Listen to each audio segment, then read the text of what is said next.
el vaso se ve simplemente el color verdoso, que en realidad no es verdoso, es un color más amarillento, pero bueno, no se aplicaron todavía el cañón proyector en mi computadora, así que vamos a irlo llevando como podamos. Esto simplemente como ejemplo de aplicación o de interpretación de fenómenos artísticos, alguna imagen que me gustó. Esto es el primer ejemplo de un vidrio basado en plomo utilizado en la catedral, es del año 1200, en la catedral, en una parte en particular de la catedral de Augsburg, en Alemania, y también esos colores se deben, muchos de esos colores, no todos, se deben a nanopartículas de diferentes composiciones, extremadamente complicadas. Los artistas obviamente sabían cómo hacerlo, pero no sabían lo que estaban haciendo, ¿sí? Era un conocimiento que se transmitía de generación en generación, y ellos lograron plasmarlo y lograron estos vitrales realmente hermosos. Bueno, esta imagen es particularmente fea, pero particularmente poco nítida, pero voy a contar de qué se trata. Yo mencioné como uno de los ejemplos de aplicación en la medicina la hipertermia magnética. La hipertermia magnética consiste en lo siguiente: las células cancerosas son muy sensibles al aumento de temperatura, más sensibles que las células normales. Nosotros vivimos a 37 grados, nosotros los animales todos vivimos a 37 grados. Si uno aumenta la temperatura por encima de 37 grados, todos sabemos que si tenemos fiebre de más de 43 grados durante un tiempo inclusive relativamente corto, es particularmente grave eso. Bueno, nuestras células aguantan 43 grados, 43, 45 grados, pero las células cancerosas no, se mueven rápidamente. Entonces la idea es llevar al lugar donde está la célula cancerosa, de preferencia meterlo dentro de la célula cancerosa, una partícula magnética, como si fuese un pequeño imancito, ¿sí? Esas partículas sometidas a un campo magnético de afuera, o un campo de radiofrecuencia, que es básicamente la señal que uno recibe en los celulares cuando el celular se activa, más o menos eso, comienzan, por decirlo de alguna manera, a vibrar, y esa vibración las calienta. No las calienta mucho, las calienta 3-4 grados por encima de la temperatura a la que se encuentran. Están a 37 grados, están en el cuerpo, se calientan 3, 4, 5 grados. Eso es suficiente para que en un tiempo relativamente corto las células mueran, ¿sí? Entonces la idea es atacar los tumores. Nadie garantiza que esas partículas no vayan a otras células, pero como sabemos que nuestras células normales toleran más la temperatura, entonces un tratamiento debería ser un tratamiento relativamente seguro. Hay muchos investigadores trabajando en el tema porque es una alternativa muy beneficiosa frente a la quimioterapia, a técnicas más convencionales y mucho más cruentas, obviamente. Hay investigadores trabajando en la Universidad de La Plata, hay investigadores platenses trabajando en otros lugares del mundo con muchísimo éxito, así que es un tema que en cierta manera Argentina de una forma o de otra ha abrazado y ha comenzado a desarrollar. Quiero saber lo antes posible de las neurociencias porque sí, porque parece que es otra charla lo que voy a dar y no lo que vine a conversar. Muy bien. Simplemente para terminar con las nanopartículas, antes de tocarlas desde otro punto de vista, ¿qué es lo que hace tan especial una nanopartícula? ¿Por qué un material de un tamaño nanométrico tendría alguna propiedad interesante frente al mismo material en una pieza? ¿Por qué una nanopartícula de oro se ve roja y este anillo se ve dorado? ¿Sí? Bien, controlando el tamaño de las partículas, cosa que no es necesariamente una cosa muy complicada de hacer, hoy por hoy es una cosa bastante simple, se pueden controlar muchas de las propiedades de esas partículas. ¿Por qué? ¿Qué entiendo por propiedades? El color, como lo mencionamos, la conductividad eléctrica, o sea, la capacidad de transportar electricidad de un lado al otro, la conductividad térmica, la capacidad de calentarse de un lado cuando yo le pongo calor del otro, ¿sí?, a la pieza. Las propiedades magnéticas, ¿sí? Puedo lograr que un material sea magnético o no lo sea controlando su tamaño, no cualquier material, pero muchos materiales. La dureza, ¿sí?, la capacidad de fundirse o no, de resistir a la fusión o no, solo con controlar el tamaño de las partículas y eventualmente la forma también. Eso es otro mecanismo que uno puede utilizar, que es más difícil de controlar.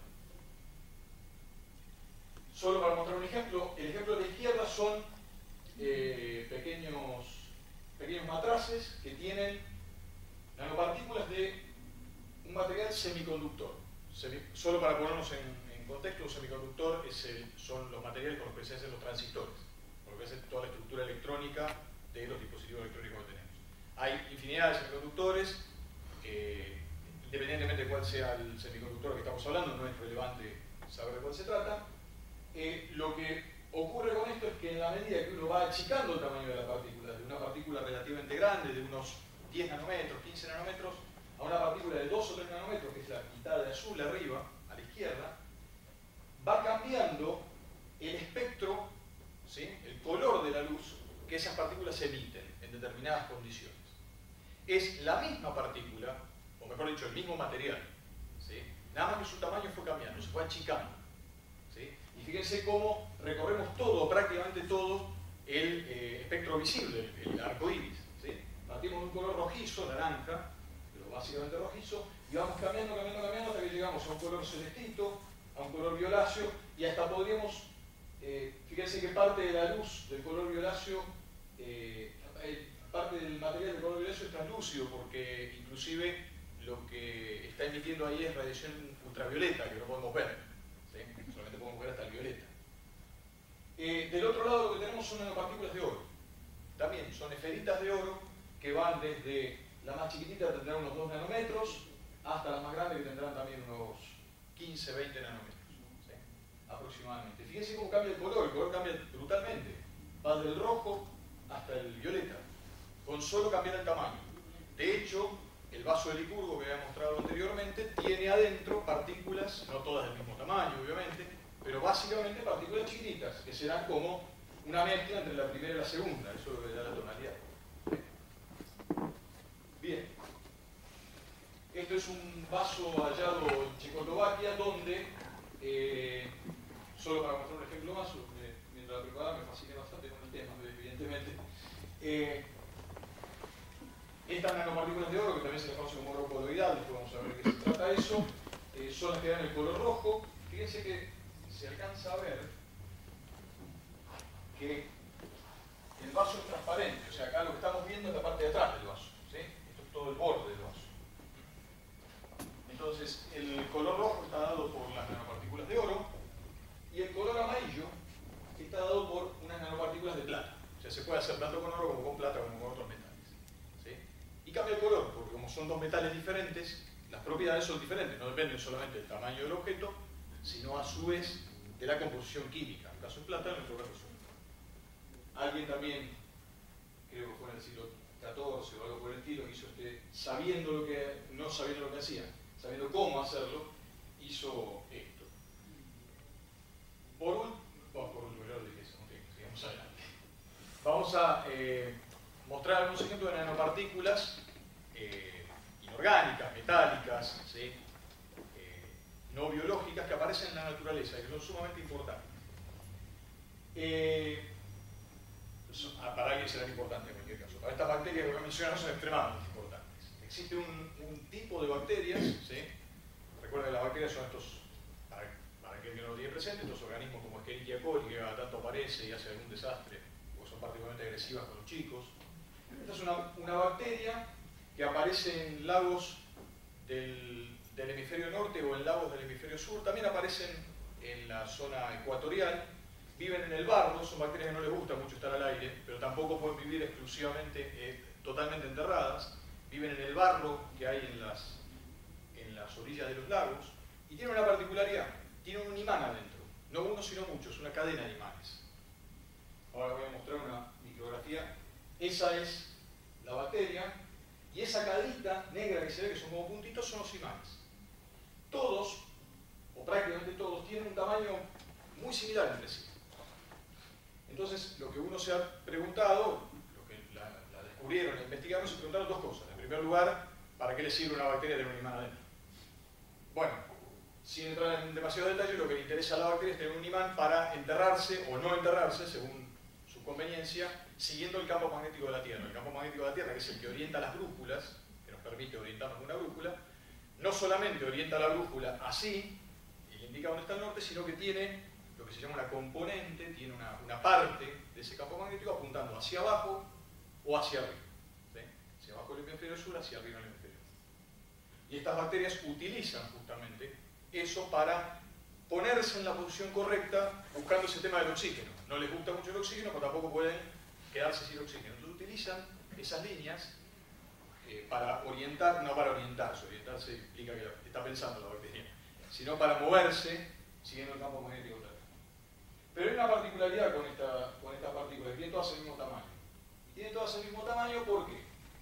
Porque la naturaleza logró un diseño óptimo de esas partículas. Sin entrar en detalles, esas partículas están hechas de óxido de hierro, de magnetita. La magnetita es el imán más común. El tamaño óptimo para una partícula de magnetita debería ser del orden de 50 nanómetros. ¿Por qué? Para ser fuertemente magnética. Porque si fuese más grande, hay un fenómeno que no voy a describir mayormente, pero que hace que el magnetismo de la partícula, en parte, dentro de la partícula apunte en una dirección y en parte apunte en otras. Entonces, si lo imaginamos de esta manera, yo me pongo de un lado una soga y tiro para acá, y otro se pone del otro lado y tira para el otro lado, lo más probable es que no podamos tirar para no logremos ningún resultado neto. Con el magnetismo pasa lo mismo. Si son muy pequeñas, el propio calor ambiente, la propia temperatura, hace que los pequeños imancitos, los átomos de hierro, se desorienten entre sí. Y no logran ponerse de acuerdo, esto lo pongo entre comillas, no logran ponerse de acuerdo para ir todos para el mismo lado. Hay un tamaño óptimo, que es para ese material del orden de 50 nanómetros. La bacteria, después de muchísimo tiempo de evolución, imagínense millones y millones de años, logró optimizar ese tamaño. Y no importa cómo uno las críe, esas bacterias, son de hecho bastante difíciles de cultivar, se logran esos tamaños. ¿Sí? Se utiliza, o se está empezando a utilizar estas bacterias como una forma de fabricar imanes pequeñitos de tamaño nanométrico, porque al fin y al cabo la bacteria, con darle de comer, lo hace sola. ¿Sí? Eso es lo que tiene de bueno las bacterias, que trabajan solas, sin demasiado esfuerzo. Bueno, ahora vamos entonces de una buena vez a ver qué es la materia blanda y qué tiene que ver también con las nanociencias. Hay muchas maneras de explicarlo. Después les voy a comentar a aquellos que quieren escucharlo, todos lo conocen, estoy enfrascado con un profesor del departamento de física, dedicado a la física nuclear, para más datos, en una pelea sobre la definición de la materia blanda. Y te miro a vos particularmente, vos sabés de quién estoy hablando. Digamos, vamos a definirla de alguna manera que nos sirva para seguir conversando. La materia blanda es un conjunto de materiales muy diversos, ya van a ver que abarca una cantidad de materiales que parecen ser muy diferentes y en muchos sentidos lo son, pero que básicamente se pueden deformar fácilmente cerca de temperatura ambiente, ¿sí? A la temperatura a la que estamos acá. Pensémoslo de alguna manera, la manteca, por ejemplo. ¿Sí? La manteca es deformable a temperatura ambiente, la plastilina es deformable a temperatura ambiente. ¿Sí? Hay otros materiales más extraños, o que podrían parecer más extraños, porque si lo pensamos un poco, apuntamos en la misma dirección, ¿sí? Que también entran dentro de esta definición. Ahora vamos, un poco más adelante, vamos a ver qué convierte en blanda a la materia blanda, al menos a mi criterio. Porque no hay una definición, al menos yo no la conozco, demasiado general sobre esto. Vamos a mostrar algunos ejemplos a ver si podemos entender. Los polímeros son cadenas, ¿sí? De átomos, por lo general son pequeñas moléculas que están basadas en carbono, tienen varios átomos de carbono, uno o varios, que están enganchadas de alguna manera entre sí. ¿Sí? Hay polímeros sintéticos y hay polímeros naturales. Y hay algunos que es muy difícil de determinar, que son naturales pero pueden ser sintetizados, en fin. A la derecha tenemos nuestro conocido polímero natural, la carne de vaca, que en definitiva son proteínas. Las proteínas son polímeros más o menos complicados, y la carne esencialmente es casi todo proteína. Más allá de que esto tiene un pedacito de grasa. También con los años, desde hace 150 años, la industria química sabe sintetizar, sabe producir polímeros sintéticos, que hoy por hoy son el cuco del medio ambiente porque no son biodegradables o son difícilmente biodegradables, pero los plásticos nos han ayudado mucho, reconozcámoslo, vivimos rodeados de plástico y estamos bastante cómodos con eso, lo que no sabemos qué hacer con tanto plástico. Pero los plásticos son otros polímeros. Ambos son materia blanda. No lo voy a hacer con cada ejemplo, pero pensémoslo rápidamente. Cualquiera de los dos se deforman fácilmente a temperatura ambiente, ¿sí? Sea por cambios en la temperatura o sea por esfuerzos que se le aplican, presión, por ejemplo. Yo agarro ese pedazo de carne, lo primero que hago para saber si está en buen estado, la toco y la estoy deformando, ¿sí? La hundo. Los plásticos ni hablar, lo mismo. Las espumas son materia blanda. Por espumas hay una